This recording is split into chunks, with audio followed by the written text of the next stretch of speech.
Hello, everybody, and welcome to another episode of Club Fitting Chronicles, episode number 14. Gene, we got a lot of great things in topic today for our viewers and listeners. So excited. I got to try Moment of Inertia weighted clubs, and man, I'm really anticipating this conversation that we're going to have today. So, Gene, before we get into that, is there anything that you would like to get into before we start this episode?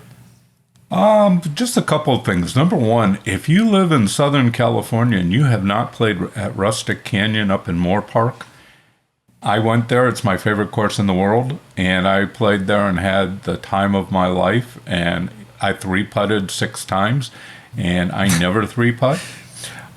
This is true. The greens are huge. I had putts. I had a 4-footer for birdie, and I missed it low by 1.5 feet.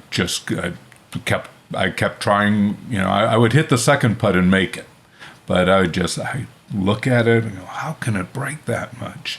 But I had a great time. Got to stop by ADS Golf, and again, I would encourage you, if you want to get into a moment of inertia waiting, talk with Scott. I went in, last time I said my magic number was 26, it's not 2600, it's 2720, because I checked my old specs. And lastly, heading to Alabama tomorrow, and looking forward to getting out on the trail, and hopefully we'll have some good weather. Boom. I love it. Have you played in the Trent Jones yet? I've played one of the courses that we're going to play, but I haven't played the other one in Prattville, and I haven't played the ones in Greenville that we're going to. So looking forward to it. I'm carrying 3 putters because Rustic Canyon shook my confidence. But then I went out today and at Las Colinas and made 3 birdies and had a number of putts that should have went in. So. No worries, you'll get it back. So, Gene, okay. Well, I appreciate we're going to talk about Moment of Inertia clubs. Boy, I am so excited. I can't mention it enough. It was a beautiful day at Apache Creek Golf Club in Apache Junction. Yeah, beautiful being a overstatement. It was super windy. We had a little bit of trouble keeping the tape on and trying to catch the pieces of tape because it was blowing 35. Quite literally, it was hurling. It was just crazy. Exactly. But Gene, me and you saw incredible results. We even have a video later in this episode that we're going to show you that just shows perfectly what we're trying to talk about as far as dispersion and what moment of inertia weighting does for somebody at any caliber. I would say my caliber is kind of mid to high. I'm a scratch golfer, close to scratch, whatever you want to call it. But for the most part, I would recommend anybody with any handicap to try this out, whether you're a scratch plus or even a 13 handicap, especially a 13 handicap, just because it could be extremely detrimental to your game. It could help you out in a lot of ways, and we're going to get into that later. But Gene, is there anything you want to add to that before we get into our little experiment here that we did at Apache Creek? I apologize for being the awful camera operator. We didn't get any shots of Josh hitting balls because you couldn't see the ball because there was so much dust and debris. And I'm sure air. The tripod would have fallen over. Yes. Yeah, there was no way. I mean, the table was falling over with the swing weight scale sitting on top of it. So all we have are some still shots and a little discussion, and so we'll let you listen to and watch the video, and then on the other side we'll talk about what Josh is now experiencing. Okay, everybody, you're getting to look at Josh's ball striking with his 4-iron. Now, the one with the 4 on it, that was at first without any lead tape, without anything. Notice the swing weight is at D0. And then we went to D1, and again, Josh, 4-iron. Favorite club? Yeah, I would prefer the 4-iron. And another thing to note too is before this session, I had pieces of lead tape on every single one of my clubs just to test them out. I didn't know what swing weight they were. I was just adding weight just to add weight. And I typically like my 4-iron better than most, and the difference when adding the weight was incredible. So then we just arbitrarily said, well, let's get it up to D1, and that was the middle piece of tape with the blue dot. And the green dot is the center of the face as it appeared as the tape was on the club face. And then we went up to D3.5, and you notice the ball striking much more solid, much more consistent. I don't worry so much about is the ball striking hitting dead center of the mark, because I'm not good enough to place the ball exactly in the position so that the little dot on the ball will hit the center of the dot on the club face, as much as I'm concerned about right or left of that spot. Okay, so that's why you're not seeing it just the green dot all covered up. We're hitting off of turf, and the turf wasn't absolutely pristine, but it gives us a good idea. And each of these, this is 4 strikes with each of these clubs, right? Yeah, about 4 balls each piece of tape, yeah. So then we went over to his 9-iron. And the 9-iron, the one that has the green 9 on it, that was the original. Okay, and it was C9, the swing weight, just the way it was. Then we brought the middle tape, went up to D3.5. So we said, well, what if it just needs to be D3.5, matching the swing weight of the 4-iron? And ball striking got better, but it's still, we were a little right of center, we're a little left of center. And then we took it and said, okay, moment of inertia from D3.5 would be D6 for that 9-iron. And it's pretty much dead on center. The one thing we did notice with this 9-iron is he tends to set the club up a little tiny bit to the heel side, and that's to the away from where the writing is on the D6 was the heel side. But when we figured that out with some other tape, it was much more on center. So what did you learn, Josh? Having the club in your hand, you could feel it much more just because of the weight itself. But another thing too, and I was telling Gene this as I was hitting the ball or setting up to the golf ball, it's almost like it wants to set up square for you. You set the club down and it's doing everything. The club is doing the job for you. And one thing without the tape, I was getting what I would say, quote unquote, too quick. And Gene heard me say that quite a bit through the first, I'd say, maybe two pieces of tape, 8 balls with the 4-iron. So he ended up adding it up to D3.5, and it just felt like everything was just controlled, and the club was doing the work. I didn't have to do anything. I didn't have to get too quick or create speed on my own. The club created speed with itself with the mass and the weight. So definitely a good sensation. And obviously the dispersion, I mean, you can see right here, I mean, the dispersion is completely different from, D0 to D3.5, as in C9, which is unbelievable to me. I couldn't believe that, to D6. So, I mean, obviously the numbers don't lie, the pictures don't lie, and the results don't lie. So I was very pleased with this testing. So, Josh, what did you learn? So I played 3 rounds of golf since that last little snippet there, which was about, from the time of recording this episode, was about maybe a week and a half. I would say a week and a half, but closer to 2 weeks, give or take. But I've played 3 rounds of golf since then. I've hit a lot of golf balls, and there's a lot of things other than the mechanics of it. It really just boggled my mind. So let's get into the mechanics first. As you saw in the video, my dispersion rate has gotten a lot better. The ball flight is a lot better. It's not necessarily spinny, but it's more launching, higher in a good way. As well as my misses, they've gotten a lot tighter, and I'm not limited to a slice and a hook. It's more or less maybe a 1 to 2 yard draw or 1 to 2 yard fade. And maybe occasionally I'll pull it and double cross myself. But other than that, The dispersion is a lot better. Distance, I increased distance as well. Now, before the weight was added, I could hit my 7-iron 185, but it was a matter of how many times I could hit at 185. It wasn't really a set yardage. Whereas to now, I would say 185 is a good yardage, and I can hit that more consistently with the weight added to the club.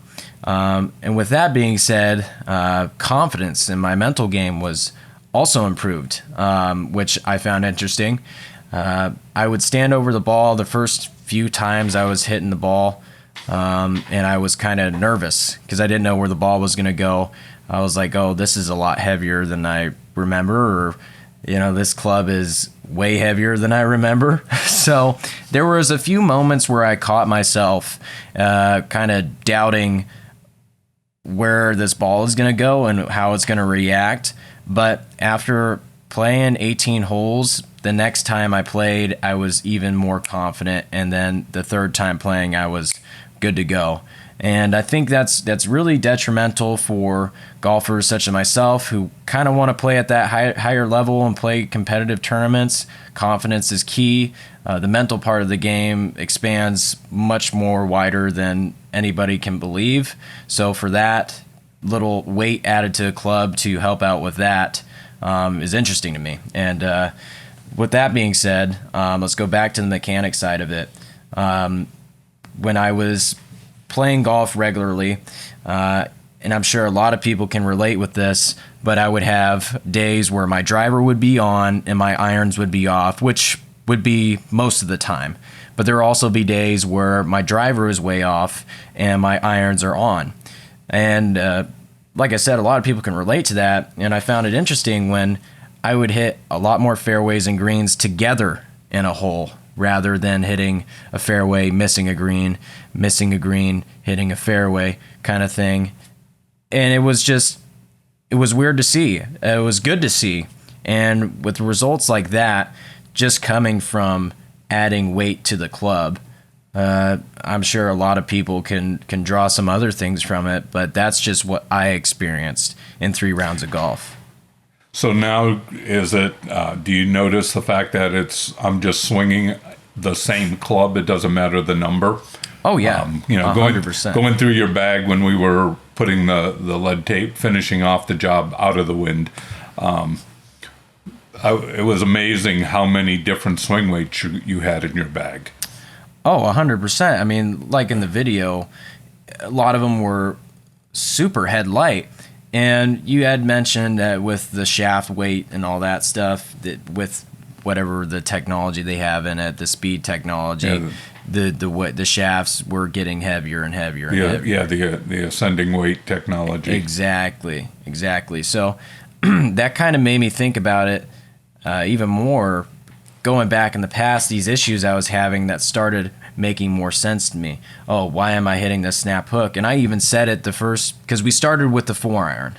Let's go back to this. We started with the 4-iron, and one of the first things I said, just subconsciously, and it came out and you heard me say it, was, oh, I'm swinging it too fast. Oh, I got quick on that one. What does that mean?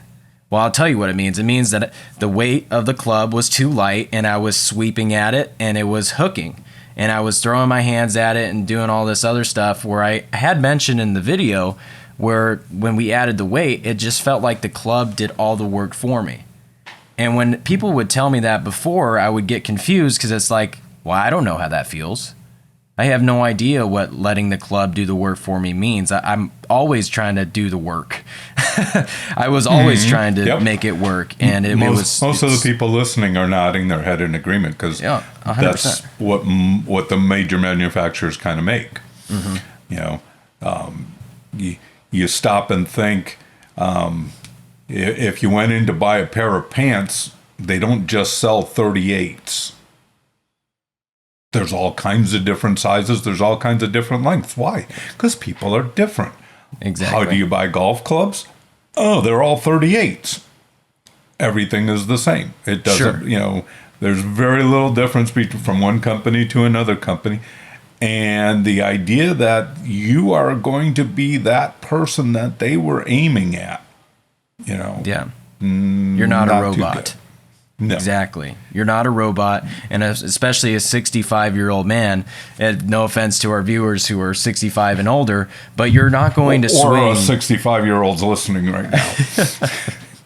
But you guys aren't going to swing it like a robot. That's common sense. Everybody knows that. I don't have to make that be known. But at the same time, a lot of golfers, such as myself, I've been guilty of it, and I've realized it thanks to this, is I was trying to make the club do the work. I was trying to force things. I was trying to guide the ball, which in many instances would result in bad golf shots or even lack of confidence, because you see the ball go somewhere that you don't want it to go, and then obviously that's going to bring your confidence down, which is going to, in the end, result in either bad golf or a bad mentality throughout your round of golf. And some people are good at getting out of that, and some people aren't. So clubs, I found out, thanks to Moment of Inertia waiting. I don't know how it took me this long to figure it out, but clubs and the way how they work and how they fit you can most definitely improve your confidence levels when playing golf. And it's taken a few strokes off my game in some ways or another. Like I said, I'm hitting a lot more fairways, a lot more greens in the same hole consistently. Yardages is more consistent. I'm able to shape the ball more consistently. It seems like the common denominator here is consistency. Consistency in all those attributes, as well as your mental game. I'm really excited to see what it's going to do for me in the future of my game. I really am. We also played around with your 3-wood. Yes, my 3-wood and my 2 hybrid. So I have a 2 hybrid and a 3-wood. And the 3-wood was an interesting one because for the longest time, and I even told you this, I would never hit my 3-wood ever, just because I had no confidence in the club. I would always cold hard top why it. You just took it for a walk. Exactly. I just have it in my bag at all times, never being used. It's collecting dust. And you look at the club, I've had it for 2 years and it looks like it's barely been hit, because that is the truth. It has never been hit. So when we measured the club, if I recall, it was actually a C8. Yes, I think so. C7 or C8. It was it really was lower light. than C9. It was extremely headlight, and we were just amazed. And you were like, "Oh yeah, this is not going to work." And you go and you put the tape on there, and I think you made it a D3, if I recall. You made it a D3, and you also put lead tape on the shaft as well, and it really balanced out the club, and it was my go-to shot on par fives. I was hitting a lot more par fives than 2. Do you remember, did we put I know we put it on the back side. Did we put it like at the 14-inch mark, or did I put it down a little bit lower? You put it down a little towards the ferrule to there. increase swing weight, yeah. Exactly. So, and that's a trick if you're ever feeling like your clubs are too light, or you're not feeling the club in the right spot. I'm trying to, without strangling myself with my headset, I'm going to take the headset off for a second and see if I can find my lob wedge. Oh, I can't. I moved it out of my bag, so it's not there. But that's a trick. I did that with Jason. He was knew that his shaft was too whippy, and I said, no, it's not too whippy. It's too light, and it's causing you to flip your hands. Yep. Ended up putting like a 10-inch strip of lead tape down about, probably 5 inches above the head. And the last time I talked to him, he was like, I love this club. He still has it on there. We did that with his hybrids also. Yeah. Yeah. Yeah, and he still has it on there. I would bet if you tried to peel it off, he would stop you. Oh, 100%. And it was crazy. Like I said, par fives, I was hitting 3-wood a lot more frequently. And by more frequently, I mean probably 4 or 5 times. But that's 4 or 5 times more than I have in the last, I would say, the year 2023. I mean, I rarely hit this club. I have no confidence in it. And a lot of my buddies can attest. I would always pull out my 3-wood and put it on the tee on like a par 4 or even a par 5 or even some hole where I'm trying to just hit something other than a driver. And I would never, ever hit it center of the face, maybe once or twice. But now I'm hitting it more in the face, And I'm also realizing the shaft is too light for me still. And I've talked to you about this, Gene, and it's the stiffness for my swing speed. It's not the correct one. However, the swing weight is up there, and I can actually feel the club head, and I'm hitting it straight. It's super spinny, super high. And but for the most part, I'm making solid ball contact, center of the face more frequently, and I'm gaining distance on it, whether it's super spinny, and it is dry in Arizona at the moment. But if I have any instance of soft or damp conditions, I'm not going to hit that thing more than 220 yards. For a 3-wood, that's pretty weak. And for somebody of my size and my swing speed, I should be able to hit that at least 250 to 260. Should come down with ice crystals on it, though. It did. It did, and it was nice to feel, when I was on the putting green, and I was able to grab the ball, mark it, and it was nice. Cool it was, off a little. Yeah, cool. Yeah, use it as a cooling towel. It was really nice, really nice. But yeah, it was really interesting to see these results. Once again, if you guys have the time and you guys want to research it more on your own, be our guest. But I highly recommend it. I've seen nothing but good. Other than the 3-wood being too spinny, that could be the shaft, and most definitely it could be it's probably weight the too. head design. It could be the head design too, because it's straight flight technology, so it's going to be a spinning head. Yeah. But for the most part, I've had good results, and over the course of the next few episodes, I will be giving you guys some updates as I play more golf, and just giving you guys more insight on how my game is improving because of this. Very cool. If you're at home and you're thinking about moment of inertia weighting, a couple things you need. Again, your favorite club might be your 7-iron, might be your 8-iron. That could be because of the length. Mm-hmm. It could be because of the moment of inertia of that particular club. Generally speaking, I would say 85% of the time I learned that it was not because that was the moment of inertia you liked. It was more that the length worked and it was in the ballpark. Right. Start off if it's a 7-iron that you love, add some lead tape. Get on my soapbox. Here's lead tape. I used to give it away for free out on the golf course. When I was buying it last year, it was $7.99 a roll. Now it's $18 a roll. So I don't give it away for free out on the golf course anymore. Sure. I'm trying to help people. But if, let's say it's a 7-iron is what you like, just like in the video, we started off with the way it was with Josh with his 4-iron. That was his favorite club. Hit some shots, look at, the ball dispersion. Again, I try to explain on the video, I'm not looking for him to hit we marked that little green dot where the center of the face was on the club. Exactly. We weren't looking for you to hit that mark. We were looking at left or right of that mark because I'm turning the ball down. Josh is putting his club down. The little marker's moving around just a hair, every once in a while because we weren't at Augusta National when he was hitting off the turf. And so we're looking more at left or right of center. And that's what you want to look at. If the ball striking is great there, you're hitting it on center every single time. And again, it's not 20 times, 4 or 5. If it's not as good as you think it should be, or you want to see if it can get better, you add a little bit of lead tape. Probably, like if you're using a 7-iron, it's going to probably take about 1 3/4 inches of lead tape to raise it 1 swing weight point. Put some lead tape on it, put a new piece of tape on, make a little mark on the back of the ball, look at your ball striking.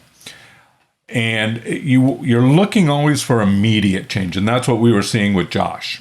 Oh, yeah. Big time. It was first swing, oh, wow, that was much better. And then the pattern continued.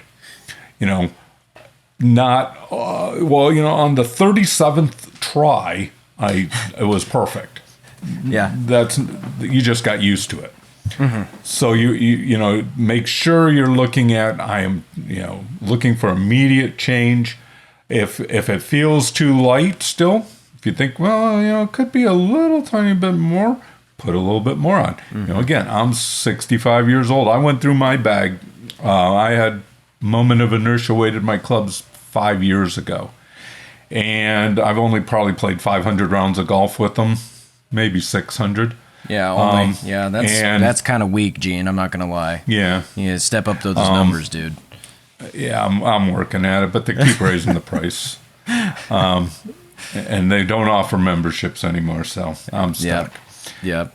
But when I threw them on my swing weight scale, and I noticed that some of the lead tape, I mean, it had been on there for a long time, and it was fragmenting, and in places it was flapping. It wasn't even attached because for some reason when it's 127 degrees outside, the tape seems to break down. That's really weird how that happens. Yeah. You would think you put them in an oven and they would, it'd get better. Went through, got my swing weights all dialed in back to my magic number with off my 6-iron. Mm-hmm. Went out today, shot even par, hit every shot dead on center with my irons. I was like, and I could tell some of them were starting to feel a little bit light, and I kept looking at the back of the club. Well, there's lead tape there. It should still be about the same. Some of them were down about a swing weight point. One of them, I don't know how it happened. I was actually a swing weight point high.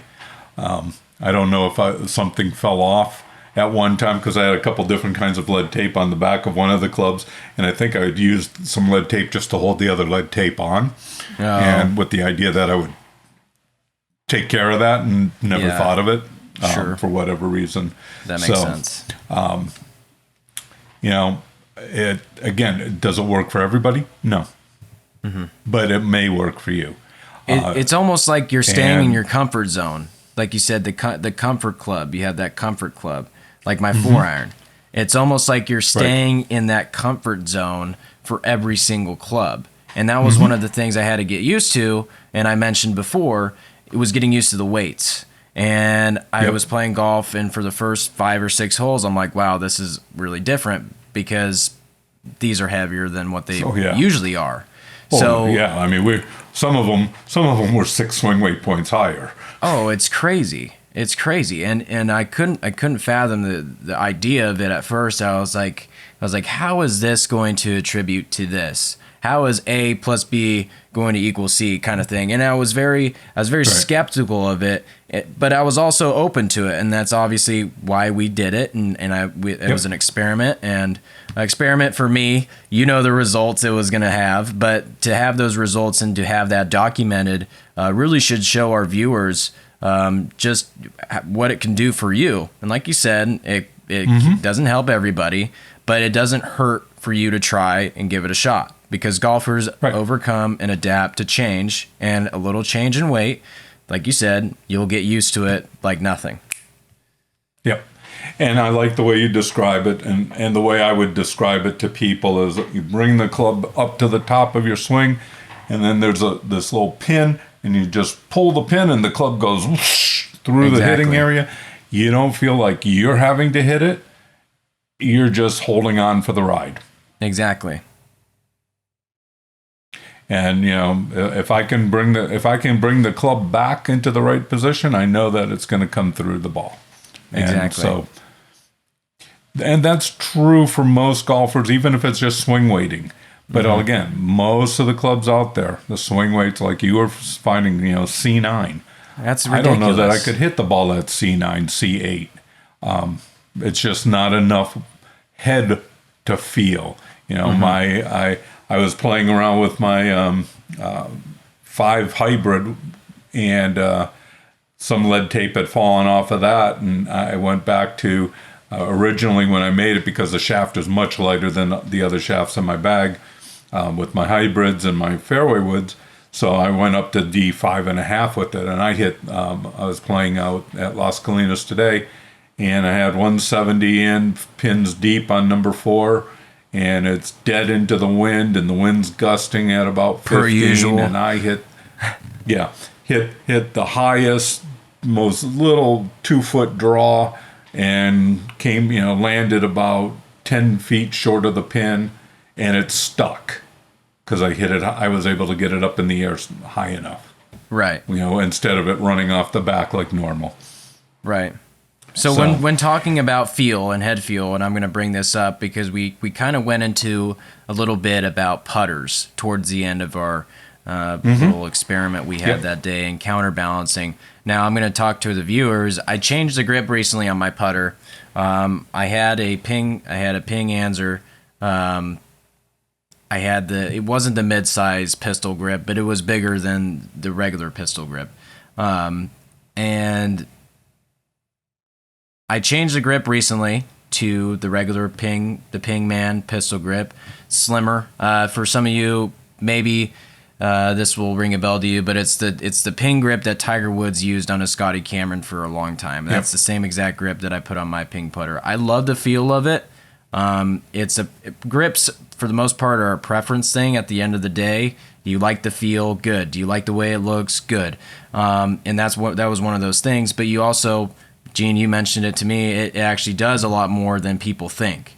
Could you elaborate on what those things are? Sure. I was just doing a little research before, and I had one of our listeners emailed me this morning, and he sent me a link to a video about big thing on tour. You see the guys, like Ricky Fowler now, using a 15-inch putter grip on his, and he's choking down on his putter. And you see a lot of players with longer grips or shafts, and they're gripping down on the putter on the putter grip. Well, that putter grip weighs 125 grams. It's counterbalancing that club. A lot of the Superstroke grips have counterbalances inside, but you can't see that. I was playing around with my putter, and just to show people what you can do, I took 2 8-gram weight screws, and I put one in the hole, and then I drilled a second hole and counterbalanced my putter, changed the swing weight about 4 points. So I was noticing it was just a little bit of a kind of a move at times, especially if I was thinking that the putt was going to be fast. I was having a hard time with those putts. That was what I was noticing at Rustic Canyon. And so I put the little counterbalance in, and again, today I was rolling the ball better than I have in a while. Distance control was really good. Hitting it at my line was really good. I didn't have any of those, I pushed that one. If I missed it, it was either a bad read or it hit somebody's ball mark, and I didn't even notice it when I was looking at the line. But counterbalancing a putter. Let's see if I can find it while I'm talking on my phone. I took a picture of what the Balance Certified stuff used. There we go. So I don't know if you can see that, but those little pegs, those are weights, and you would stick those into the grip cap, and it would give you a feel of counterbalance. And I would say probably 75% of people benefited from counterbalancing their putter. How much depended on the person. Right. But, the simple test, like I mentioned before, putting some weight in your hands and taking a couple practice putts. Just you don't have to hit the ball, but you can just tell, do I have better control of the head? Is the head, am I able to feel what my hands are doing? When it's all head, most people have a little bit of issue. Yeah. It's got to be a little of both. And exactly. Like you discovered, your putter head was really head light before. Exactly. Yes, a lot of people were saying when I gripped the putter again, and I found this really interesting, I've had hundreds of people touch my putter before, seeing it, looking at my putter, grabbing it, yada, yada, yada. And then they have never once said my putter was heavy until I changed my grip to the slimmer grip. And also with my grip as well, my actual putting grip, I noticed with a slimmer grip, I was actually able to get my hand over, and which resulted in a more proper stroke, as well as rolling it, being able to release the putter, and I could release the putter and hit it on my line. Which also resulted in a lot more confidence on the greens. Now, with that being said, what did you think that I did to my golf club, to the putter, by changing the grip to something smaller such as that? I think the biggest thing, and I think when we were looking at Apache Creek the other week when we were doing your irons, I was watching you roll some putts, and I saw a lot of steering of the ball. It wasn't like a good release of the putter, and you could tell the grip was big, in your hands. It wasn't like you had. It looked like you were struggling to control the putter, especially when you didn't feel what the putter head was doing. Right. For me, like I mentioned before, I concentrate on, moving my hands. I want to know what my hands are doing. I still feel the head. I mean, the swing weight on my putter is still like D4 after counterbalancing it. But I need to feel what my hands are doing too. And, there are a lot of ways to do it, either through the grip or through counterbalances, but it's finding that balance point. How much do you need? And for you, again, smaller grip, easier to release. Bigger grip, harder to release. A lot of the guys on tour that are playing with the big super strokes, it's trying to keep from releasing the putter head too much, flipping their hands under pressure, because you're hitting the ball so softly. And for the most part, my stroke is very traditional, very standard. Mm-hmm. It's not unorthodox by any means. And I mean, there was moments there where I felt like I was stroking the ball good, and I had a good stroke. And the results, I would always miss it low and left, because I was tugging the putter. Because, like you said, I was trying to guide it, and I was trying to force it. And ever since, like, I played today, shot a 72 at Mountain Brook, and I made at least 3 or 4 putts that were over 25 feet. Not joking. And it was one of those things where it's like, yeah, you have those rounds where you make a lot of long putts, but the rounds before that, I was making no putts over 10 feet. So it's not a coincidence. It's not one of those things where it's like, oh, well, you're just having one of those days. No, it's instantly when I changed that grip in the first round that I played with that grip changed, I was making more putts. I was hitting my line more consistently, and I was able to feel the release of the toe. I was able to feel all these things with my hands, and like I said, with the grip being smaller, my hand was actually able to get over. And I don't interlock, but beforehand, this is what my hand would look like on the putter. It would be a little bit hanging off to the right, and then now ever since the slimmer grip, I'm actually able to see that now. That's perfectly square, and I was able to, like I said, that resulted in a more steady stroke. I was able to hit it on line better. A lot of good things came from that, and also as well as the feel and the look. And as us golfers know, if we like something, we like the way it feels, we're creatures of habit, we want to see good results from it, and we want to continue with it. So for that to all come together in the way it did, I was very grateful for that and very surprised with the results. Well, and like I had mentioned when we were on the greens, you were missing you would tell me where you were aimed, and you'd miss it left. Yep, exactly.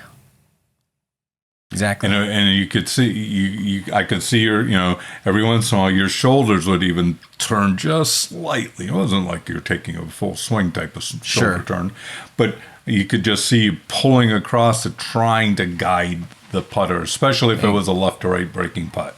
I had no feel. Yep. And there was days where I would actually be able to feel it, and I was able to, because for the most part, I love the way that club looks down at address. And for most people, if they see a putter and they look down at it and they don't like the way it looks at address, they're not going to use that putter. Now, Correct. many people don't think about the grip when they look down at it at a dress and they're like, oh, this grip, I don't like this grip. Some people do, but some people just think about what it looks like at a dress. So I did that myself. I would just be like, well, the grip doesn't really make a difference. That's just a personal preference thing, completely, da da da da da. But come to find out, it makes an extreme difference. And I'm making more putts with a grip that's smaller. And people are like, well, you got decent sized hands. You should do a bigger grip. No. Yep. No. It's all about what are you doing. Exactly. Well, I am so thrilled that you are finding Moment of Inertia Waiting helping you. And again, if people have questions, don't hesitate, but I won't be answering for a while because I'm going to be driving to Alabama and no banjo. And we'll be back in about a week and a half or so. So if you send an email, wonderful. I love it. I got one this morning at 5 a.m. Love answering them, but I'm not going to answer them after tomorrow because I won't be looking. Anything else for you, Josh? No, I mean, other than the results, once again, I'm going to keep you guys posted, and me and Gene will have a little bit more insight as time goes on. And we got a pretty good stretch coming up here. We got the summer. We got a lot of episodes to get out for you folks, and a lot of information to share, a lot of experiences, and I'm looking forward to some future experiments we do that will not only help me in my game, but it could help one of you guys, one of our listeners. And that's the most important thing. That's what this is about, is not only for me to learn, but somebody else to learn too. And that's the most important thing. So Gene, thank you so much again for all of your insight in today's episode, and I hope that a lot of our viewers today thought the same. And once again, we're going to find out just how good this Moment of Inertia waiting on my irons really is, and so far, so good. Awesome. Well, you take care. Yes, sir. You as well, Gene. We'll see you next episode. God bless. See ya.